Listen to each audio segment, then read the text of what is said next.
8:33 y ya estamos de regreso aquí en Pauta de Análisis. Bueno, ya lo escuchaban, tiene su propia cortina de presentación. Cristian Valdivieso, director de Criteria. Cristian, qué gusto tenerte aquí y verte presencialmente, en mi caso. ¿Cómo estás? El gusto es mío. Hola, ¿cómo estás, Cristian? Aquí estamos, todo bien, gracias. Oye, han sido, no sé si días buenos, horas buenas, semanas buenas para el gobierno, dentro de todo, que ya en varias columnas tuyas anteriormente hablamos, eran días aciagos, ¿no? Para el Ejecutivo, pero no terminó mal, ha sacado proyectos emblemáticos adelante y tú lo resaltabas por ahí, te leía en X. ¿Cómo lo lees tú el momento del gobierno y dónde pondrías tú los hitos en los que debería sacarle alguna sonrisa al Ejecutivo? Bueno, yo tengo la impresión de que no solo alguna sonrisa, sino que también algunas palabras le ha sacado al Ejecutivo. Ayer el presidente volvió a hablar después de varios meses. 108 días. 108 días, eso que tanto le gusta a los periodistas. Exactamente el número de días. Ahora hay que poner las horas y los segundos. Ahora, hay que hacer una precisión. No es que no haya hablado antes, sí ha hablado. Lo que pasa es que no había aceptado preguntas. Sí. Ayer aceptó preguntas y la respondió. Y la última vez había sido en aquella conferencia de prensa que duró más de una hora. Sí. Lo recordamos del caso Monsalve. Después de eso vino este silencio de 108 días. No es que ayer haya aceptado todas las preguntas, pero por lo menos interactuó con la prensa. Y por lo tanto, efectivamente, uno puede concluir o mirar que el presidente y el gobierno están en un ánimo distinto. Y no es tan difícil mirar este estado de ánimo, a lo mejor si uno se remonta un poquitito atrás nomás, pues si a final de año. Claro. ¿De qué conversábamos? Fundamentalmente en términos políticos, un gobierno que estaba bastante arrinconado, que tenía el caso Monsalves encima, no lograba sacárselo, en qué momento se producía el cambio de gabinete, después llegó la compra frustrada de la casa del expresidente Allende. O sea, el gobierno estaba absolutamente sin agenda, con una pérdida total del, una previsional del que tambaleaba. De la agenda, y con una agenda previsional que tambaleaba al punto que el presidente terminó haciendo unas alocuciones que no fueron muy fortuitas para el avance de la reforma, y después de eso se silenció. Pasan los tiempos, los días, y hoy día el gobierno puede lucir una reforma previsional que logró, puede lucir que finalmente el año pasado terminamos con un 2.5 cuando lo que se proyectaba era menos. Nadie puede cantar victoria por un 2.5 porque no es para descorchar ni mucho menos, pero al lado de lo que había, si esto tiene que ver con un problema de expectativas, no es un problema de objetivo, nomás, es respecto a lo que había y lo que está viendo. Y el gobierno en ese sentido ha recuperado la agenda, vamos a ver cuánto le dura, pero además creo yo, y esto políticamente puede ser más interesante de mirar también. Además, la derecha está muy arrinconada porque la reforma de pensiones los dejó de alguna manera marcando ocupados. Porque si bien Chile Vamos fue partícipe, protagonista y de alguna manera padre de la reforma, de ellos, por la derecha en sí misma quedó muy tensionada después de la reforma previsional. Entonces el gobierno hoy día, no porque lo haya buscado, probablemente, pero de alguna manera puede contemplar cómo la derecha se empieza a sacar los ojos en función de un año presidencial que es complejo y donde la extrema derecha o la derecha radical, como queramos llamarlo, para diferenciarlo de Chile Vamos, además ellos mismos muchas veces dicen que quieren hacer cosas radicales. Bueno, la derecha radical claramente tiene una fuerza en la sociedad que no tenía hace un tiempo, y si tú sumas a Kaiser con Kase, es un mundo que puede empezar a pelearle a Chile Vamos. Y ahí hay una tensión que se va a seguir prolongando a propósito de la reforma previsional en el mediano plazo y durante este año electoral. Y desde esa perspectiva, en términos políticos electorales, el gobierno de alguna manera también ve salir el sol. Ya, y salir el sol. O despejarse algunas nubes. Claro, y bueno, y eso hace también que empiecen a aparecer personajes y nuevos nombres como alternativas o cartas presidenciales, porque al otro lado, con todo lo que tú dices, igual sigue la mejor posicionada como candidata presidencial Evelyn Matei.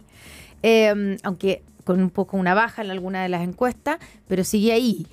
Punteando, mientras versus el otro lado que no hay nadie que le esté compitiendo. Michelle Bachelet, que vuelve a aparecer. Pero claro, y tal vez eso es lo que va a ocurrir. Pero ¿cómo ves en el fondo el panorama presidencial a partir de lo que ocurrió con la reforma previsional? Esto de que la ministra Jara podría ser una candidata presidencial. ¿Te das cuenta que todos lo leemos en tono en clave presidencial? ¿No? Es como inevitable. ¿Te pasa lo mismo? Es que claro, hoy día como que es cierto, ¿no? Bueno, yo creo que al final la reforma previsional fue una reforma que estuvo muy articulada desde lo electoral también. Sí, para Chile Vamos es como una cosecha a largo plazo. Y para una derecha era el punto, el parteagua que podía construir una distancia, una diferencia con la otra derecha. No nos olvidemos que esto se trata de posicionamientos. Y finalmente lo que uno ve en la derecha es que mirando el contexto del país en el que estamos hoy día, que es un contexto muy favorable a las ideas clásicas de derecha, ¿cierto? Que es un país donde se demanda crecimiento económico, un país cuyas principales preocupaciones tienen que ver con la seguridad, con el orden migratorio, con de alguna manera el control, con el orden. Bueno, la derecha mira esto y dice, bueno, el escenario está servido para que nosotros seamos gobierno. Y la pregunta es, bueno, ¿por qué no ves una derecha o una oposición que se articula, se organiza, se ordena para hacer un buen gobierno? Lo que más bien ves es una oposición que se está peleando por quién se va a quedar con el gobierno. Y eso no solo tiene una implicancia en el mediano plazo electoral, sino también en el largo plazo. Porque hoy día lo más probable, y lo probable puede dejar de ser probable en cualquier minuto, incluso algo que es 99% probable. Lo más probable es que Evelyn Matei sea la próxima presidenta hoy día. El punto es cómo va a gobernar, porque la tensión que se ha instalado en esta derecha es una tensión más fuerte todavía que la que hubo en su minuto entre el presidente Piñera y el mundo republicano que se empezó a dibujar, ¿verdad? O José Antonio Kast, que salió a disputarle, pero que también el mundo republicano empezó a crecer y a articularse. Entonces, da la impresión de que si esta tensión en la derecha sigue continúa, no solo va a tener repercusiones en las elecciones, sino que probablemente va a poder tener repercusiones a nivel de la gobernabilidad del país. Y ese es un problema de mediano plazo más relevante aún, creo yo, que el electoral para la derecha, porque con esto cierro esta idea, Gerardo, porque no nos olvidemos que el presidente Piñera sufrió muchísimo por izquierda, por la oposición de izquierda, pero también sufrió porque no tuvo el apoyo en la derecha. Y el que no esté bien la derecha, por así decirlo, ¿significa que debe estar feliz la izquierda o está bien la izquierda? Te lo pregunto porque dice, bueno, su candidata no sube, llega hasta cierto nivel y ustedes están peleados. Pero ¿y qué tengo yo? ¿Qué tiene el otro lado? Veía una encuesta de UDD, salía Carolina Tobar en una primaria, ganaría fácil, y allí se podría articular probablemente con un porcentaje de base importante, pero otro, oye, si levantamos a Michelle Bachelet, y ayer aparecía José Miguel Insulza, quizás bien realista o más bien pragmático, y él decía, ya dejemos de hablar de los candidatos que no son, hablemos de los que son. Y Bachelet no es, entonces no es pérdida de tiempo quedarnos en eso, ¿no? Supongo, interpreto así esa frase. ¿Cómo se ve la situación en la centroizquierda, por llamarlo de alguna manera? Mira, si tú miras las encuestas, el gobierno tiene en torno al 30% de aprobación. Sí. ¿No? Y no se movió mucho de ahí, pero cuando tú evalúas a la oposición no llega al 15%. O sea, no es que la gente diga, la oposición lo hace perfecto, o la oposición es una gran oposición. No. Lo que sí tienes un país que hoy día, una sociedad, una ciudadanía, que hoy día ha puesto como foco principal, o tiene como foco principal, preocupaciones centrales que tienen que ver con ideas, como decía yo delante, tradicionalmente de derecha, y por lo tanto lo más natural es que la gente quiera votar por alguien que represente mejor esa idea, y esa gente tiende a ser de derecha.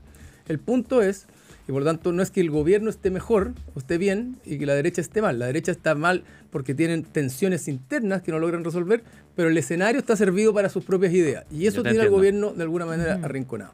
Pero así mismo, uno puede decir de que las tendencias y las expectativas tienen más que ver con ideas de derecha, pero que el gobierno, en términos políticos y el oficialismo, se aglutina de mejor manera para resistir la presión externa y también para gobernar. Porque no dejemos de... Pasó la elección pasada.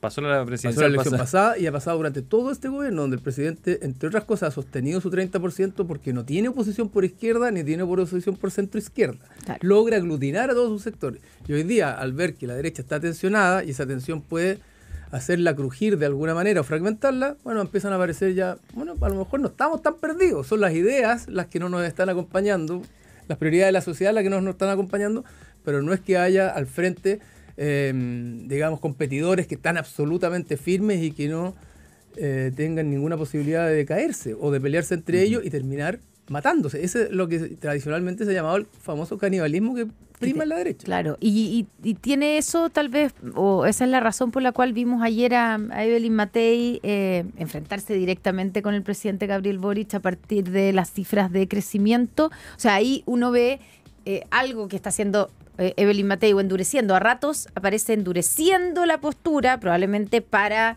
resistir la avanzada, digamos, por el lado de la extrema derecha o de la derecha radical, como dices tú. Pero claro, la vimos muy dura de alguna manera como parándole la fiesta o la celebración al presidente Boric, que estaba celebrando la cifra de crecimiento del mes de diciembre y bueno, y ella dice, la verdad es que el país no puede celebrarse una cifra buena entre muchas malas y el país necesita duplicar su crecimiento para poder lograr las metas y bueno, de alguna manera le agua la celebración. Sí.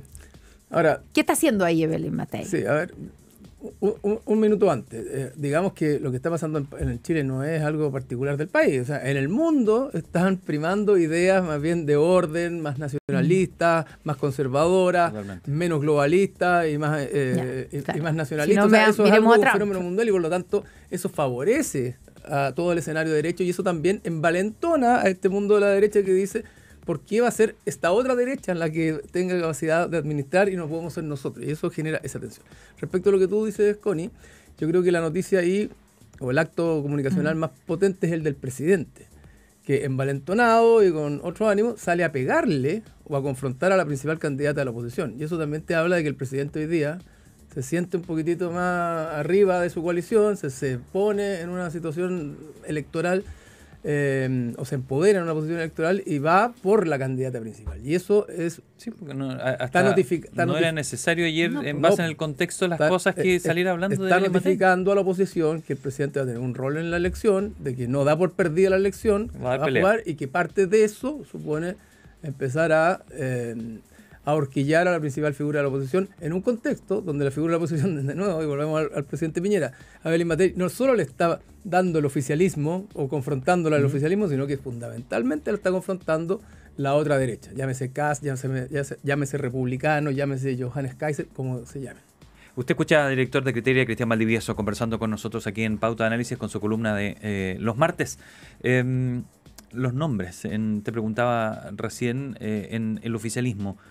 ¿En qué se queda? ¿A dónde se centra ahora? Porque esa va a ser probablemente la tarea. Algo que no han querido centrarse de lleno a hacerlo, pero ya se nos apareció marzo. O sea, está ahí. Y vamos a seguir hablando van a seguir hablando de Michelle Bachelet primero. Eso no sé qué sentido tiene, o a lo mejor tiene todo el sentido, no tengo idea. Y Carolina Toá, que todo indica, información que tengo, renuncia en marzo y va a ser la candidata. Eso es lo que se dice, y hace un buen rato que probablemente Carolina Toá, si de verdad quiere ser candidata, debía tomar una distancia del gobierno para poder tener una posición del país que ya tenga una cierta equidistancia y tenga más una mirada país que una mirada solo oficialista. Pero bueno, la situación y la fragmentación de la derecha, las buenas noticias que hay para el oficialismo han sacado al patio a varios que estaban medio escondidos porque dicen, no está del todo perdida. Pero la lógica estratégica, ¿tiene sentido seguir hablando de Michelle Bachelet o más bien tiene sentido centrarse, para el sector, digo, atrás de Carolina Toá? A ver, es complejo la situación porque si tú me preguntas con quién ganamos hoy día o con quién tenemos más probabilidad de ganar, es con Michelle Bachelet. Michelle Bachelet se había guardado completamente, entre otras cosas, porque no tenía ganas, todo lo que queramos ver, por razones personales, pero entre otras cosas porque iba a perder. Sí. Y ella no estaba dispuesta, y es absolutamente entendible, a perder un tercer periodo después de tener dos gobiernos a cuesta. Pero hoy día ella empieza a ver que a lo mejor la piscina no está tan helada y tiene agüita y se va a mantener una temperatura cómoda o relativamente cómoda y es posible temperarla más si que empieza a meterse en la elección. Y eso genera ruido dentro del oficialismo. Un ruido que creo que es complejo, es complejo y estratégicamente es muy difícil de sobrellevar porque los otros candidatos que podrían desplegar sus alas finalmente quedan cooptados por, ¿verdad?, la dificultad de desplegarlas producto de la presencia o la omnipresencia de Michelle Bachelet. Entonces, cualquier candidato que está muy cerca de Michelle Bachelet hoy día se quema. Y cualquier candidato que se aleje totalmente, que desafía a Michelle Bachelet, se apaga.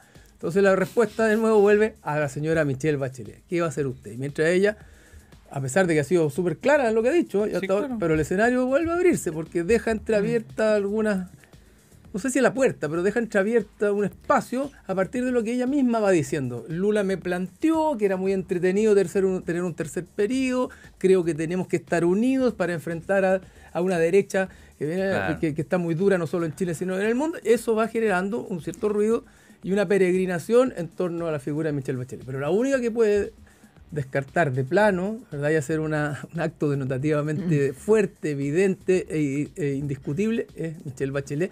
Y sobre todo creo yo, diciendo que ella no va a participar y dejándole el escenario a otras figuras y no necesariamente nombrándolas ni apuntándolas con el dedo o ungiéndolas, como dice la Connie, porque eso finalmente termina siendo una suerte de problema. Lo que tiene que hacer es dejar que se desplieguen esas candidaturas. Y uno puede decir, mira, lo que pasa es que esas candidaturas no tienen el empoderamiento, no tienen, usemos la palabra que queramos, los ovarios, los testículos, lo que sea, para salir a disputar el liderazgo y salir a plantearle al país que quiere ser presidente de la República. Pero eso también tiene una cierta lógica y es entendible desde el momento que Michelle Bachelet está ahí presente. Nadie lo va a hacer. El resto de los incumbentes no van a mirar a nadie más mientras Michelle Bachelet esté ahí o esté dando algunas señales más directas, más indirectas, pero algunas señales. Mientras ella siga dando señales de cualquier tipo, y lamentablemente es su responsabilidad, pues ella tiene que saber que respirar en una u otra dirección tiene consecuencias. Bueno, de hecho, en el Partido Socialista lo que dicen es que están esperando una respuesta formal de ella a partir de las nuevas encuestas. En el fondo, como que ya las respuestas últimas, la última vez que ella dijo que no estaba en sus planes, que fue para las elecciones, que se le preguntó directamente, estaría por una candidatura o algo así, unas primarias, y ella dijo, no está en mis planes, como que ese escenario ya cambió, como dices tú, por las encuestas, y por lo tanto ya no es válida esa respuesta. Entonces estarían ahora esperando una respuesta realmente formal de sí o sí no, para tener... Pero no siente que quema el tiempo, por así decirlo, como que podría causar un daño, que había salido a decir a 15 de marzo. Si ya dije que no voy a ser candidata, es decir, se perdió este tiempo en especulación, en no fortalecer otro candidato, es decir, puede causar un daño, ¿no? Pero es que ella también ha dicho varias veces que no va a ser, entonces no puede estar todos los días desmintiendo su eventual candidatura. Ahora, esto es política, esto es política y por lo tanto no es beneficencia y no es una fundación, sino que es política, y eso tiene que ver con elecciones, con triunfos y con derrotas de otros. Y por lo tanto, ella no va, yo creo que no va a soltar todo esto, ni la van a soltar del todo, hasta que efectivamente ya no haya más tiempo que esperar.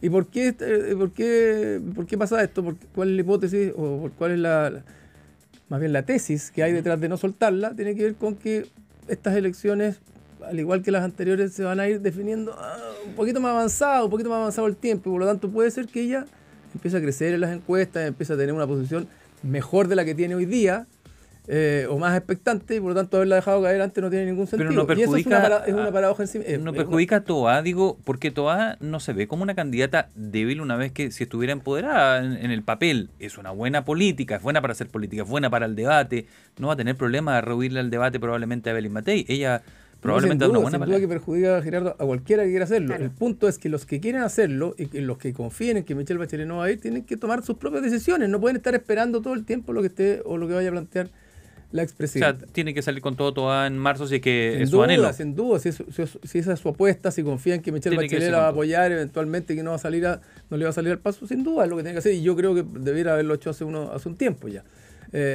Porque ya el tiempo se empieza a acabar y la cercanía con el gobierno es muy fuerte. Y por otro lado, hay una paradoja con los que los candidatos y todos los competidores tienen que vivir. O sea, si Michelle Bachelet en marzo o en abril está muy bien parada en la encuesta, no va a haber primaria, no va a haber nada, y todos la van a ungir porque es de la causa de la política tener que ganar las elecciones o tener que tener los mejores candidatos para ganar las elecciones. Pero eso no significa que otra gente no tenga hambre, no tenga ganas, no tenga deseos de proponer algo al país. Eso tiene que empoderarse. O sea, aquí esperar que ella se baje, que ella se quede dormida o que se vaya a vivir afuera, es absurdo también. O sea, mira, es una suerte de paradoja. Es una suerte de paradoja, pero las paradojas, ¿cómo se resuelven?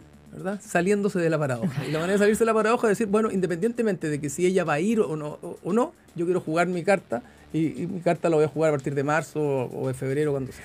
Oye, nos quedan un par de minutos, pero estamos a 2 días del primer aniversario de la muerte de Sebastián Piñera, y pensando en Evelyn Matei y en ese sector y en el piñerismo, ¿puede ser un momento o de aprovechar para, sobre todo para Evelyn Matei, pero ese sector digamos, de levantarse, de afianzar, no voy a decir usar la palabra porque suena feo esto de usar el aniversario, pero es un momento que puede ser... O sea, el peñerismo existe. Las encuestas muestran que, no sé si se puede leer así, ¿no? El peñerismo sí existe. El legado del presidente Piñera, el legado del presidente Piñera, el imaginario del presidente Piñera hoy día es muy positivo en la sociedad, efectivamente, pero tiene bastante que ver con él. Pero tiene que ver con él y con una lógica de ejercer el poder que está muy centrada en la gestión y en la capacidad de concretar hechos, acciones.